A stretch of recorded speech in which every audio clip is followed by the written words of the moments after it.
I think ang moms na nineglect yan agad eh. The minute lumabas yung bata, ang attention na lang lagi is the kids.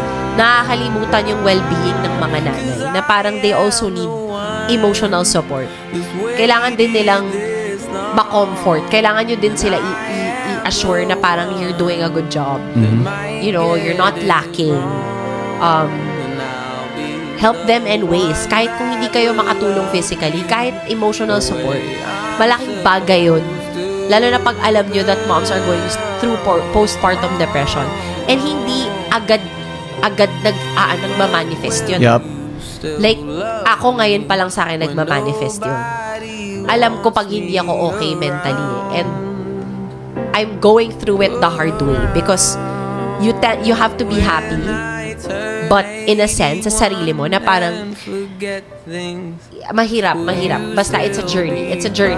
And kudos to all the mothers that are like going through it and pulling through. Like, it's an everyday struggle. Napakatapang mo. Kung nanonood ka ngayon, napakatapang mo, ang galing-galing mo. Napakalakas mo. You're a great mom. Ako na mag-a-assure sa'yo, kung kulang-kulang sa buhay mo yung emotional support, you're a great mom.